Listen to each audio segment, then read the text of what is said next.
ધોરણ 11 English unit 5 read 1 pepper the phantom pet. Pepper જેને આપણે કારા મરી તરીકે ઓળખીએ છીએ, જે મસાલામાં યુઝ થાય છે. The phantom pet. Phantom means not real, કાલ્પનિક. એક કાલ્પનિક પ્રાણીની અહીંયા વાત કરી છે.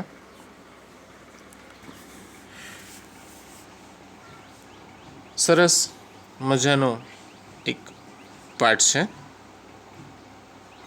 ડ્રામા ફોર્મમાં છે અહીંયા આગળ, અને લેંગ્વેજ ખૂબ ઇઝી છે. તમે ધ્યાનથી વાંચો તો સરસ મજા આવે એવો પાર્ટ છે.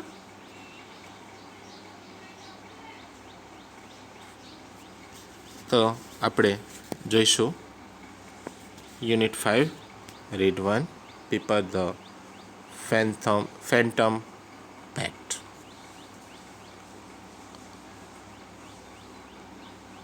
The scene opens in a classroom. વર્ગખંડનું દૃશ્ય છે. It is chaotic. Chaotic એટલે ક્લાસમાં શોરબકોરવાળું વાતાવરણ છે. Much shouting and fighting of paper and pencil. Paper અને પેન્સિલ, શાઉટિંગ એન્ડ ફ્લિંગિંગ. ફ્લિંગિંગ એટલે ઉછાળવું. પેપર અને પેન્સિલ ઉછાળે છે. Teacher enters. ટીચર પ્રવેશે છે. Looks helplessly at the scene. આ સીન જોઈને નિસહાય રીતે ત્યાં ઊભા રહે છે. ધેન વોક્સ ઇન બ્રેવલી, અને બહાદુરીપૂર્વક પછી દાખલ થાય છે. વિથ અ સ્માઇલ, હસતા હસતા. Teacher says, good morning children. A moments pause in the activities. આ એક્ટિવિટી બધી એકાદ ક્ષણ માટે રોકાઈ જાય છે. Student says, good morning miss Chawla. Then the chaos continuous, અને ફરીથી પાછો શોરબકોર શરૂ થઈ જાય છે. Student 1, ma'am look, they are stealing my things. આ લોકો મારી વસ્તુઓ ચોરી લે છે. They are always stealing my. એ લોકો હંમેશા મારી વસ્તુઓ ચોરી લે છે. Student 1, ma'am what are we going to do today? Student 2, ma'am let's do something funny ma'am. કંઈક મજા આવે એવું કરી આજે. Much cheering at this suggestion. આ સજેશન જ્યારે સ્ટુડન્ટ 2 કરે છે ત્યારે બધા વિદ્યાર્થીઓ ખુશ થઈ જાય છે. Teacher says, now children, today we are going to discuss about domestic animals. Immediately the class is rocked by a storm of protest. તરત જ ક્લાસ સ્ટોર્મ ઓફ પ્રોટેસ્ટ એટલે વિરોધના વાતાવરણ ઊભું થઈ જાય છે. એક્સેપ્ટ, સિવાય, ફોર પિયા નામની જે સ્ટુડન્ટ છે એના સિવાય બધા જ વિદ્યાર્થીઓ આ રીતે ઊભા થઈ જાય છે, rocked up. Who stands and cheers. પણ આ રિયા ઊભી થાય છે અને ખુશ થતી ચીસો પાડે છે. Student says, no that's so boring. વિદ્યાર્થીઓ કહે છે કે બહુ કંટાળો આવે ડોમેસ્ટિક એનિમલ્સની વાત કરવાની. Shut up Piya, stop being an animal for once. તું પ્રાણી જેવું બિહેવ ન કરીશ. Yeah, just because you are being animal expert. કારણ કે તું એક પ્રાણી શાસ્ત્રી તરીકે છે, પ્રાણીઓ વિશે તું એક્સપર્ટ છે. નો મેમ, નથિંગ અબાઉટ એનિમલ્સ. પ્રાણીઓ વિશેની તો વાત જ ના કરશો, એક વિદ્યાર્થી કહે છે. We did that in class 1. આ તો આપણે પહેલા ધોરણમાં ભણી ગયા છે. That's four kids. એ તો નાના બાળકોને ભણવાનું હોય. અલગ અલગ વિદ્યાર્થીઓ અલગ અલગ કહે છે. બીજો કહે છે, let's do something else please. બીજું કંઈક કરીએ. Let's go for a picnic. ચલો પિકનિકમાં જઈએ. અલગ અલગ વિદ્યાર્થીઓ અલગ અલગ સજેશન્સ આપે છે. Teacher says, children, today we have to talk about domestic animals, and just to make it interesting, let's start by each one of you telling us about the pet you may have at home. આજે આપણે આના વિશે જ વાત કરવાની છે. Domestic animals વિશે અને તમને મજા આવે એ માટે આજે આપણે તમારા ઘરે જે પ્રાણી હોય એના વિશે વાત કરીશું. We shall start with you, Shama. Shama, આપણે તારાથી શરૂઆત કરીએ. Shama. Yes, as most of you lucky one knows those who have been to my house. તમારામાંના ઘણા બધા નસીબદારો જે છે અને જે મારા ઘરે આવેલા છે તે લોકો. I have got bunch of rare Angora rabbits. એક પ્રકારના રેબિટ્સ છે એની વાત કરે છે. They are very beautiful and they have this long soft fur. અને એ લોકોને આવું લાંબુ અને સોફ્ટ ફર હોય છે, રૂંવાટી. So people breed them for fur to make sweaters. અને સ્વેટર બનાવવા માટે એનું જે ફર જે ઊન જે છે એ વપરાતી હોય છે, રૂંવાટી. Students, yes ma'am, they are really cute. બહુ જ સુંદર છે. The furs is so soft ma'am. અને ફર તો બહુ જ સોફ્ટ છે. Very good Shama. Who is next? હવે આગળ કોણ કહેશે? Many hands wave in the air and there are shouts of ma'am ma'am me. Ma'am હું બોલીશ એવા શાઉટિંગ બૂમો પાડે છે. Teacher says, yes Rohan, I have got the fiercest dog in the world, whole world. સમગ્ર દુનિયામાં ખૂબથી ખતરનાક કૂતરો મેં છે. રોટવેલર કૂતરાની જાતિનું નામ છે. His name is Killer. એનું નામ કિલર છે. He is very dangerous dog. ખૂબ ખતરનાક ડોગ છે. But he is highly train. પણ ખૂબ એને ટ્રેન કરેલો છે. So he doesn't bite any one of us. તેથી એ અમારામાંથી કોઈને કરડતો નથી. Teacher says, thank you Rohan. Next. હવે બીજું કોણ કહેશે? Student 2 says, I have got a pair of twin Persian cat. Persian cats છે મારી પાસે. My uncle says they are a very rare colour. ખૂબ રેર કલર, જૂજ કલરની એવી મળતી હોય છે. I have to brush them every day. મારે એમને રોજ બ્રશ કરવું પડે છે, બ્રશથી સાફ કરવી પડે છે. Their names are Silver and Gold. એનું નામ સિલ્વર અને ગોલ્ડ છે. Because they are so precious. એ ખૂબ કિંમતી છે. ધે પછી કન્ટિન્યુ રાખે છે. The rest of the presentation take place in mime. Mime એટલે કે જે ગોખીને બોલતા હોય ને એવી રીતે ફટાફટ બધા બોલી જાય છે. As Piya gets up. અને જેવી રીતે પિયા ઊભી થાય છે. And walks down stage. અને એની જગ્યાએથી ઊભી થઈને ચાલીને આવે છે. To talk directly to the audience. She is trouble. ઓડિયન્સને વાત કરવા માટે આવે છે ત્યારે એ મુશ્કેલીમાં મુકાઈ જાય છે.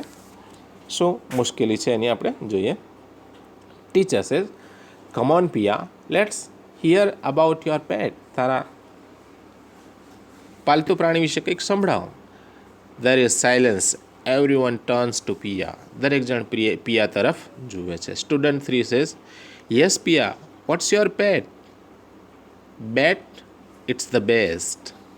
બેટ એટલે કે ચામાચીડિયું. ચામાચીડિયું બહુ બેટ એટલે અહીંયા આગળ શરત મારીએ, સારું જ હશે. Student 4 says, Piya, the great animal expert.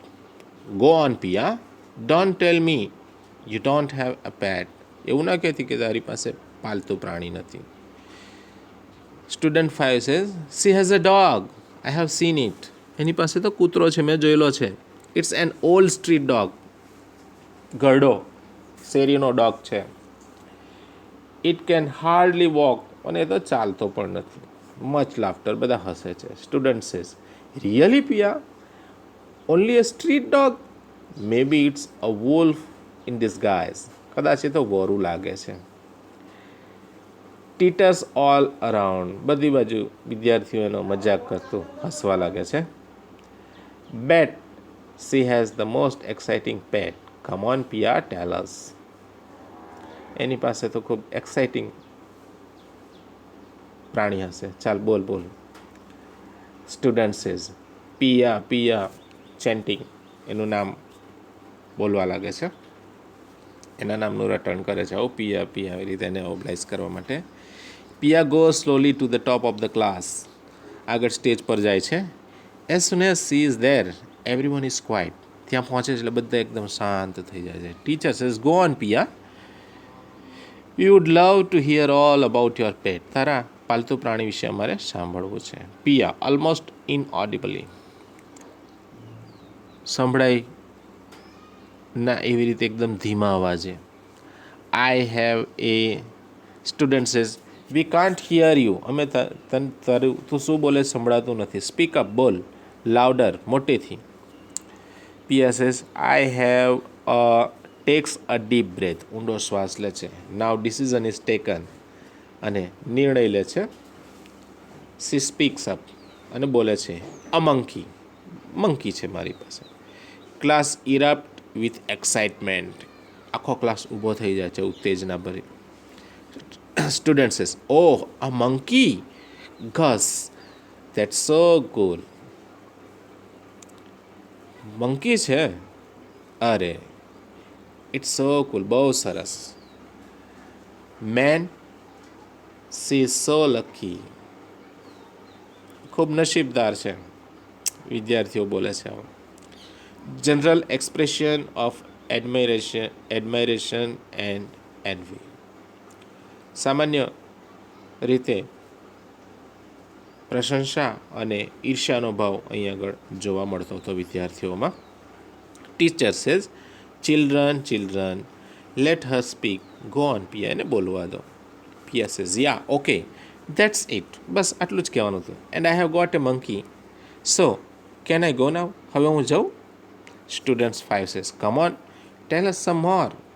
Unusual pet. આ તો ખૂબ અલગ જ પ્રાણી છે.